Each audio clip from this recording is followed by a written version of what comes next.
Ils encerclèrent Maria à la table du coin, se moquèrent de son uniforme simple et lui dirent de partir, car cet endroit n'était pas pour les gens comme elle. Ce qu'ils ignoraient, c'est que cette femme de 45 ans, aux cheveux gris et aux mains calleuses, portait dans sa poche un badge qui allait tout changer.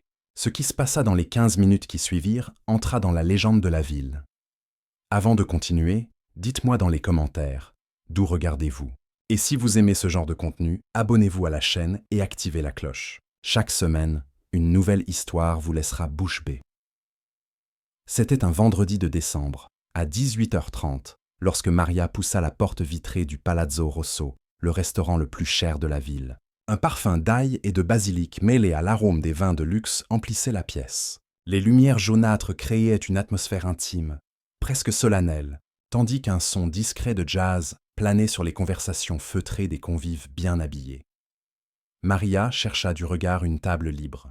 Elle portait un uniforme d'aide ménagère bleu délavé, des baskets usées et un sac en simili-cuir qui avait connu des jours meilleurs. Ses cheveux gris étaient tirés en arrière en un simple chignon et ses mains, marquées par des années de dur labeur, serraient fermement la poignée de son sac. Elle venait de terminer une double garde à l'hôpital et était épuisée. Mais elle avait promis à sa fille de dîner dans un endroit spécial pour fêter sa remise de diplôme d'infirmière. Près de l'entrée, une jeune serveuse d'une vingtaine d'années observait la scène. Livia était nouvelle dans ce métier et se sentait encore mal à l'aise face à des clients plus exigeants. Elle remarqua le contraste entre Maria et le cadre raffiné, mais quelque chose dans la posture de la femme, sa façon d'observer la pièce avec familiarité, piqua sa curiosité. De l'autre côté du restaurant, près du bar principal, un groupe de 5 hommes d'affaires occupait la plus grande table. Tous portèrent des costumes et des montres de luxe qui brillaient sous la lumière ambiante. Le chef du groupe était Ricardo Moreira, un homme d'une quarantaine d'années aux cheveux gris parfaitement lissés en arrière et à la voix puissante qui dominait les conversations. Il gesticulait en racontant une histoire, visiblement habitué à être le centre de l'attention. Maria se dirigea vers une petite table dans un coin du restaurant, à l'écart de l'agitation. C'était un endroit discret, parfait pour ceux qui voulaient simplement dîner au calme. Elle s'assit lentement, sentant la fatigue de 12 heures de travail ininterrompu peser sur ses épaules. Elle ouvrit la carte et ses yeux s'écarquillèrent légèrement en voyant les prix, mais elle prit une grande inspiration. « Ce n'est qu'une fois », murmura-t-elle, pour célébrer Julia. L'apparence simple de Maria contrastait fortement avec le décor sophistiqué. Son uniforme bleu était froissé, avec de petites taches qui trahissaient une longue journée de travail, et ses chaussures grinçaient légèrement sur le parquet ciré. Aux yeux d'un observateur non averti, elle semblait déplacée, mais il y avait quelque chose dans son regard, un calme et une détermination qui en disaient plus qu'il n'y paraissait. Ricardo fut le premier à remarquer Maria.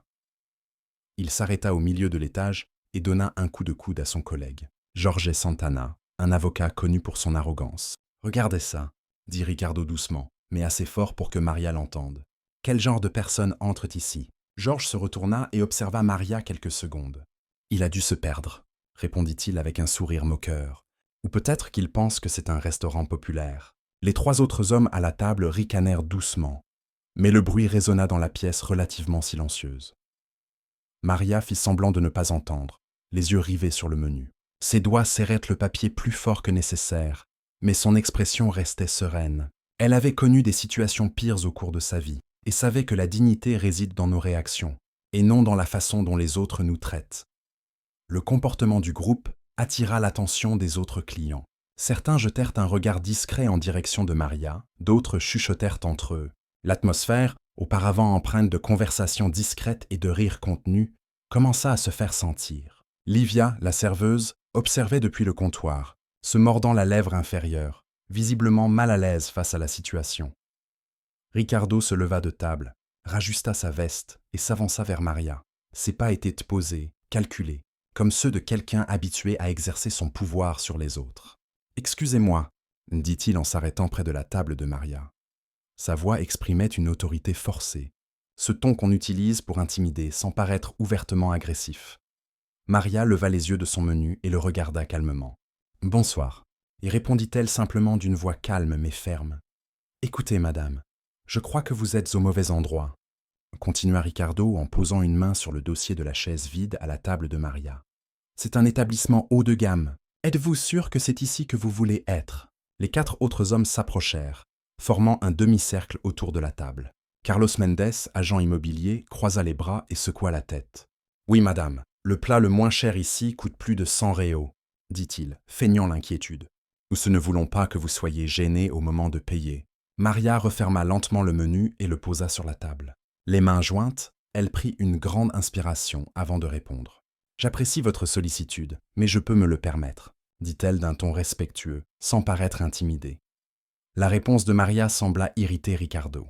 Il se pencha légèrement par-dessus la table, envahissant son espace personnel. « Ce n'est pas qu'une question d'argent, vous savez, c'est une question d'ambiance, de convenance. » Il marqua une pause théâtrale, regardant ses collègues comme pour obtenir leur approbation. Les gens viennent ici pour se détendre, pour vivre une expérience différente. Vous comprenez, n'est-ce pas? Les autres clients du restaurant observaient désormais ouvertement la situation. Certains semblaient mal à l'aise, d'autres curieux. Un couple de personnes âgées, à la table près de la fenêtre, chuchotait entre eux, désapprouvant clairement le comportement du groupe. Livia se tenait près du comptoir, les mains tremblantes, agrippée à un torchon, hésitante à intervenir. Maria resta immobile. Son regard parcourut les 5 hommes autour d'elle, analysant chacun d'eux avec un calme déconcertant. Il y avait quelque chose dans sa posture, dans la façon dont ses épaules restaient droites malgré la fatigue, qui suggérait une force intérieure construite au fil des décennies. « Je comprends votre point de vue, » dit-elle finalement, la voix toujours posée. « Mais j'ai réservé cette table, et j'ai l'intention de dîner ici. » Elle ouvrit son sac à main et en sortit son téléphone portable, un modèle simple et sans prétention. « Je peux appeler le gérant, si vous préférez. » À la mention du manager, Jorge s'avança. C'était le plus agressif du groupe, connu pour sa facilité à s'emporter. « Vous n'avez pas besoin d'appeler qui que ce soit. »« dit-il d'une voix plus forte. « On essaie d'être poli, mais vous ne comprenez pas la situation. » Ricardo posa la main sur l'épaule de Maria, un geste qui franchissait clairement la limite du respect personnel. « Écoute, on va simplifier les choses pour tout le monde. Il y a un endroit au coin de la rue, un buffet très simple. Je suis sûr que tu t'y sentiras plus à l'aise. » Le contact physique était la limite. Maria regarda la main de Ricardo sur son épaule, puis le regarda droit dans les yeux. « Retire ta main, » dit-elle d'une voix toujours basse, mais avec une autorité qui fit reculer Ricardo d'un pas instinctif. Mais au lieu de reculer, le groupe se serra encore plus autour de la table. Carlos tira une chaise vide, comme s'il allait s'y asseoir de force. « Réglons ça à l'amiable, » dit-il d'une voix sarcastique. « On ne veut pas d'ennui. » C'est alors que quelque chose s'est produit qui a tout changé.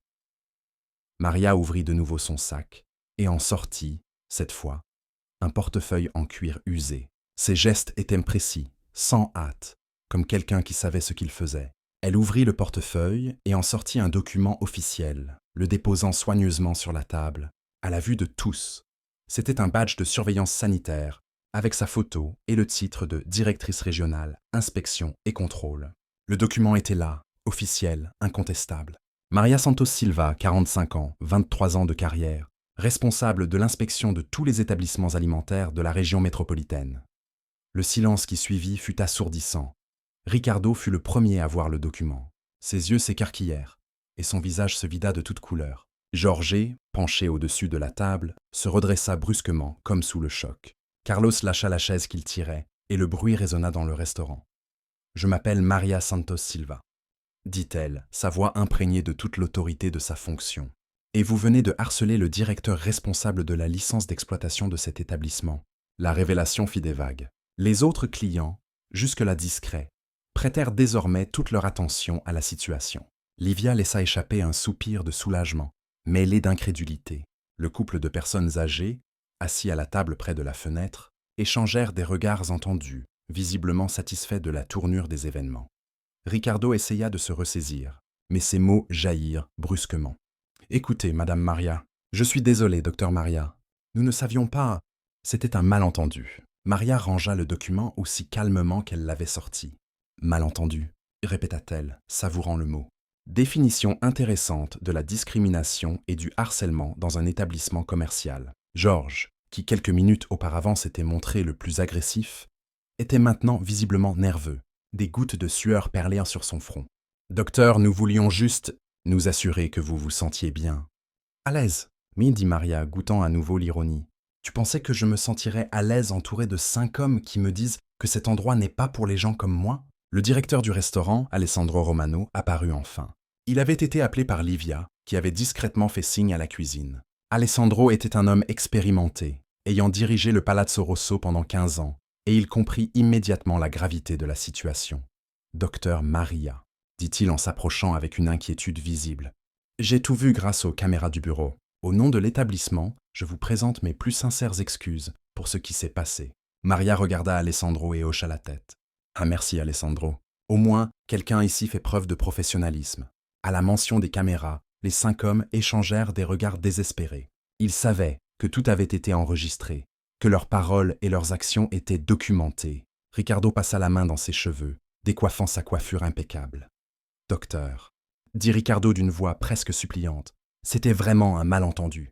Nous respectons profondément votre travail, votre position. » Maria se leva lentement, attrapa son sac à main et rangea son portefeuille. « Vous respectez ma position, mais vous ne m'avez pas respecté personnellement en me prenant pour une simple femme de ménage. » Elle marqua une pause, laissant le poids de ses mots s'installer. « Cela en dit long sur votre caractère. » Carlos tenta une dernière ruse. « Docteur, laissez-nous payer votre dîner. C'est le moins qu'on puisse faire. » « Le moins que tu puisses faire, » Dulce dit Maria en ajustant la bandoulière de son sac sur son épaule. « C'est de repenser ta façon de traiter les gens en fonction de leur apparence. Car hier, c'était moi, mais demain, ce pourrait être ta mère, ta femme ou ta fille dans une situation similaire. » Alessandro s'avança. « Docteur, permettez-nous d'organiser le dîner. C'est une question d'honneur pour l'établissement. » Maria réfléchit un instant, observant le restaurant.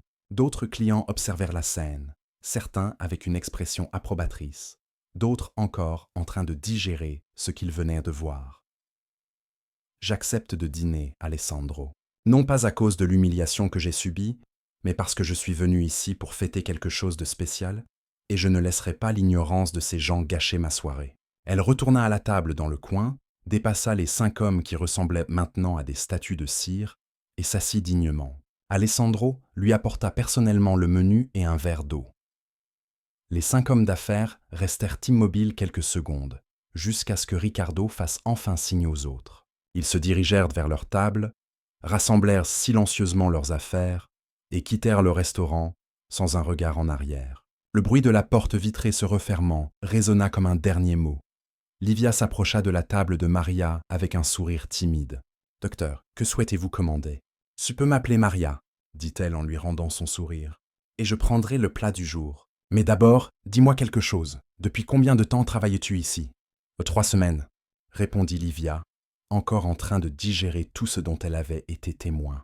« Et comment vous êtes-vous senti pendant toute cette situation ?»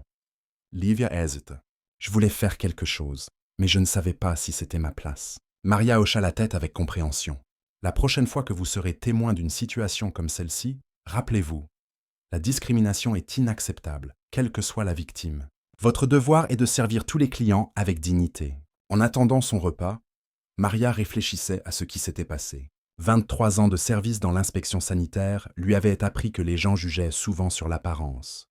Elle avait débuté comme aide ménagère dans un hôpital, suivi des cours du soir, obtenu un diplôme en nutrition, obtenu un diplôme de 3e cycle en santé publique et atteint le poste de directrice régionale grâce à son travail acharné et son dévouement.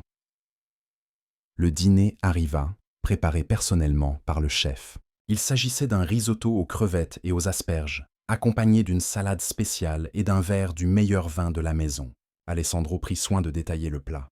« Docteur, puis-je vous poser une question ?» demanda Alessandro en versant le vin. « Bien sûr. » « Avez-vous déjà été dans une situation similaire ?» Maria rit doucement. « Plus souvent que je ne voudrais l'admettre. Les gens voient l'uniforme simple, les cheveux gris, les mains calleuses et pensent savoir qui je suis. » Elle but une gorgée de vin. « Mais j'ai su dès mon arrivée que ce serait une situation intéressante. » « Comme ça ? Je dirige ce restaurant depuis 5 ans, Alessandro. Vous avez toujours maintenu un excellent niveau de qualité, mais aujourd'hui, je suis venu en tant que client pour la première fois. Je voulais voir comment l'établissement traite les personnes qui ne correspondent pas au profil typique de votre clientèle. » Alessandro se sentit gêné. « Et toi, quelle est ton évaluation ? Vous et votre équipe avez eu un comportement exemplaire. La discrimination venait des clients et non de l'entreprise. Cela en dit long sur la culture que vous cultivez ici. » Pendant le dîner, d'autres clients se sont approchés de Maria pour la féliciter. Le couple de personnes âgées l'a personnellement remerciée d'avoir remis ces hommes à leur place. Une jeune cadre s'est dite inspirée par la façon dont Maria a géré la situation. « Tu sais ce qui est le plus triste dans tout ça ?»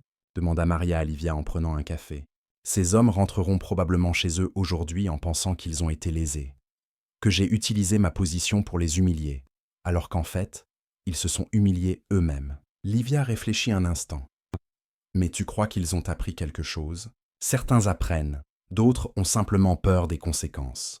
L'important, c'est que d'autres personnes aient été témoins de tout cela et, espérons-le, y réfléchiront à 2 fois avant de juger quelqu'un sur son apparence. » Une fois le dîner terminé, Maria réclama l'addition, même si Alessandro insistait sur le fait que ce n'était pas nécessaire. « C'est une question de principe, » expliqua-t-elle. « Je ne veux pas qu'on dise que j'ai abusé de ma position pour obtenir un avantage. » Alessandro apporta l'addition vide. « Docteur, avec tout le respect que je vous dois, c'est le règlement de la maison. Lorsqu'un client est embarrassé dans notre établissement, nous lui faisons preuve de courtoisie. Cela n'a rien à voir avec votre fonction. » Maria sourit et laissa un généreux pourboire à Livia. « Merci pour cette soirée spéciale, » dit-elle en se levant. « Spéciale » demanda Livia, surprise. « Oui. Je suis venue ici pour fêter la remise de diplôme d'infirmière de ma fille. Elle m'a toujours dit de ne laisser personne me rabaisser à cause de ma profession ou de mon apparence. Aujourd'hui, je me suis prouvé qu'elle avait raison. » En partant, Maria trouva un petit attroupement dehors. L'histoire s'était rapidement répandue sur les réseaux sociaux. Quelqu'un avait filmé une partie de l'incident et l'avait publiée en ligne. Plusieurs personnes voulurent la prendre en photo, la qualifiant d'héroïne. « Je ne suis pas une héroïne », a-t-elle déclaré à un journaliste local présent. « Je suis juste une femme qui a refusé d'être traitée avec mépris. La véritable héroïne serait une société où cela n'aurait même pas lieu d'arriver. » La semaine suivante, l'affaire a fait le tour de la ville. Les 5 hommes d'affaires ont dû faire face à des conséquences pour leur carrière. Ricardo a perdu un important contrat lorsque l'affaire a atteint ses clients. Jorge a été réprimandé par l'ordre des avocats brésiliens, OAB, après plusieurs plaintes. Carlos a vu sa réputation de courtier entachée. Plus important que les conséquences individuelles, le débat qui s'est ouvert sur la discrimination et les préjugés sociaux. Plusieurs écoles ont invité Maria à donner des conférences. La vidéo de l'incident a fait le tour du pays, suscitant des débats sur la façon dont nous jugeons les gens.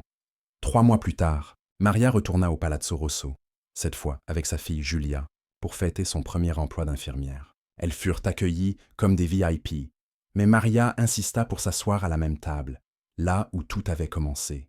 « Mère, » dit Julia pendant le dîner, « ne regrettes-tu pas d'avoir dénoncé ces hommes ?» Maria réfléchissait en coupant le saumon. « Julia, pendant des années, j'ai gardé le silence face à des situations similaires. Je pensais que c'était plus facile, plus sûr. Mais j'ai réalisé que mon silence permettait à d'autres de subir la même humiliation. Et maintenant, je comprends maintenant que notre dignité ne dépend pas de la reconnaissance des autres, mais de l'estime que nous nous portons à nous-mêmes. Ces hommes ont essayé de me rabaisser parce qu'ils pensaient pouvoir le faire, que je n'avais ni voix ni pouvoir de réagir. » Julia sourit fièrement. « Et ils avaient complètement tort. » « Tout à fait, » acquiesça Maria. « Et vous savez le meilleur ? Tous ceux qui ont été témoins de cette situation, que ce soit en personne ou en vidéo, y réfléchissent désormais à 2 fois avant de juger quelqu'un sur son apparence. » Alessandro s'approcha de la table. « Docteur Maria, comme toujours, c'est un plaisir de vous accueillir. Tout le plaisir est pour nous, Alessandro. Et tu peux m'appeler Maria. » Il sourit. « Vous savez, depuis ce soir-là, on a remarqué un changement intéressant chez notre clientèle. Les gens se traitent avec plus de respect. Il y a plus de diversité parmi nos clients. C'est comme si cette situation avait appris quelque chose d'important à chacun. » Après le dîner, mère et fille se promenèrent dans les rues du centre-ville. Julia tenait Maria par le bras, toutes 2 ravies de leur soirée. « Maman, puis-je faire une confession ?» dit Julia. « Bien sûr. Quand j'étais enfant, j'étais parfois gênée quand tu venais me chercher à l'école en uniforme. D'autres mères arrivaient en voiture, bien habillées. Maria s'arrêta de marcher. Et maintenant, je comprends maintenant que tu as toujours été la femme la plus élégante de toutes. L'élégance ne réside pas dans les vêtements ou la voiture, mais dans la dignité avec laquelle on relève les défis. » Maria serra sa fille dans ses bras, les larmes aux yeux. « Merci de dire ça, ma belle.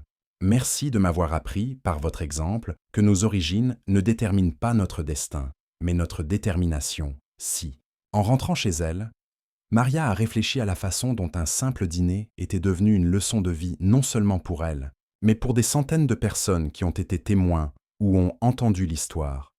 En vérité, Maria a toujours su qui elle était.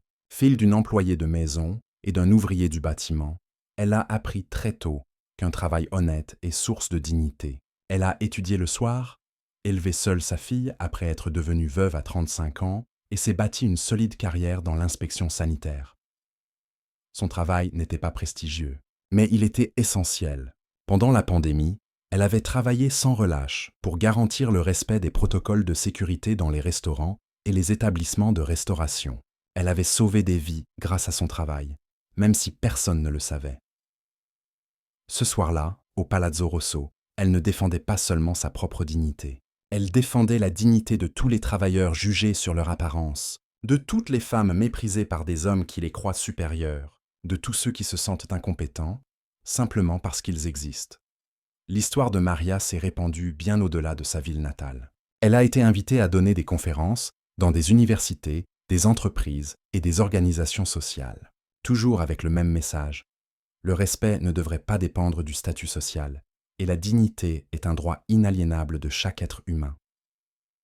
Des années plus tard, à sa retraite, Maria écrivit un livre sur son expérience d'inspectrice sanitaire. Le chapitre le plus populaire portait précisément sur cette nuit au restaurant, non pas à cause de la vengeance ou de l'humiliation subie par les agresseurs, mais à cause de la leçon d'estime de soi et de respect mutuel qu'elle y reflétait. Le Palazzo Rosso a accroché une petite plaque discrète près de la table d'angle où tout s'est passé. Ici, vous apprenez que la véritable élégance réside dans le respect des autres. Et vous, qui regardez cette histoire, avez-vous déjà vécu une situation similaire? Avez-vous déjà été témoin de discrimination et n'avez-vous pas su comment réagir? Dites-nous dans les commentaires comment vous réagiriez à une telle situation. Et si cette histoire vous a fait réfléchir, aimez-la et partagez-la car parfois, une histoire vraie peut changer notre perception des autres. La leçon de l'histoire de Mary est simple mais puissante. Il ne faut jamais juger un livre à sa couverture, car on ne sait jamais qui est derrière. Nous traitons les gens avec respect, non pas parce que nous connaissons leur statut social, mais parce que c'est ainsi que se comportent les êtres humains bienveillants.